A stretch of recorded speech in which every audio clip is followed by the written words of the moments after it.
it's difficult for all of us. We haven't even really mourned about her. We haven't even really discussed about her. You know, when we come together, you can see we're just pretending not to talk about it, not to really indulge on it or say anything about her. Because of the minute you start talking about it, everyone starts crying. I remember when we went to the graveside, it was her birthday. You know, we went, all the family members, we went to clean her grave. We crying like she died yesterday, you know. It's not easy. We tried to sing, we tried to forget. It's painful, especially when you think that, you know, we were not expecting this to happen.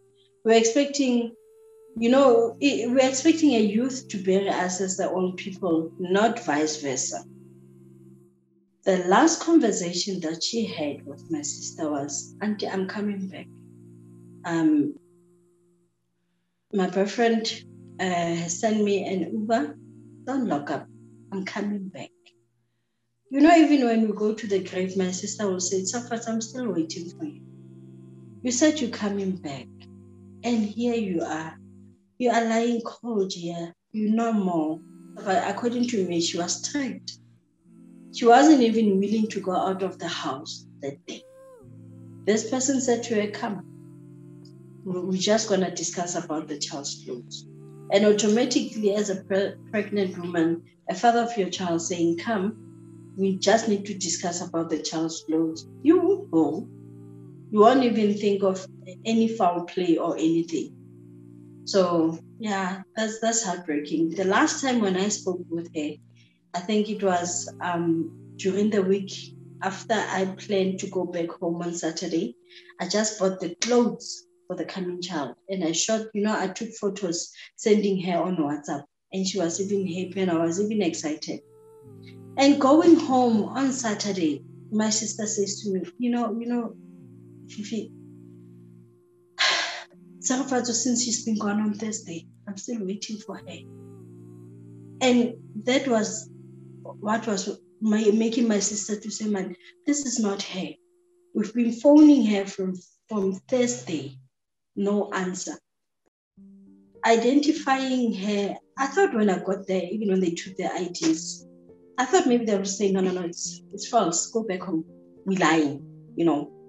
And as they continued doing whatever they did, I saw that this is true. As they gave us, you know, at day one, they showed you the photos. As they showed us the photos, that's when I realized, indeed, our child has died. Looking at her in that photo, it was painful.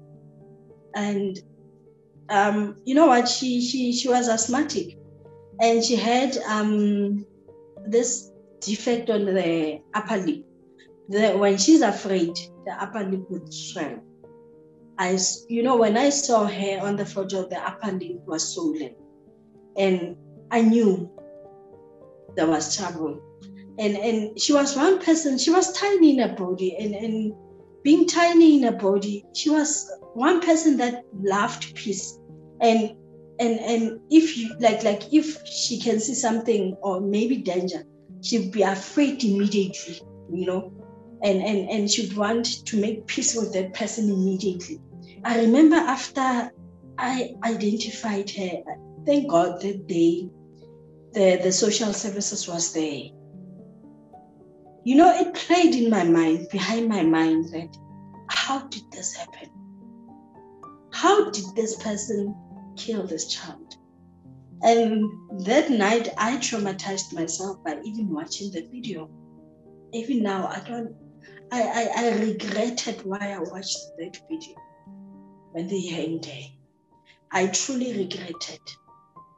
It was a horrific situation. After when we were in court, when they were reading exactly the confession of Malipane on what he did. He passed with her at home and took her to Notreser, go and shot her there. And I'm asking myself, a highly pregnant woman who's tiny in her body, you know, how at what stage did he find himself taking that gun and shoot her? At what stage? And how did he feel after that? And now you ask yourself, you know how she would react. And I knew how she would react. She would say, it's okay, and close the eyes. Because if she was one little person that was the most afraid person, she would get frightened easily. We used to call her Scary Movie. Because if she was afraid of anything small. So I asked myself when they said, come with a gun, how was she reacting? How did she scream? What did she do? The yes is gonna serve, it means nothing, because of in South Africa, as long as you behave well inside, you get parole.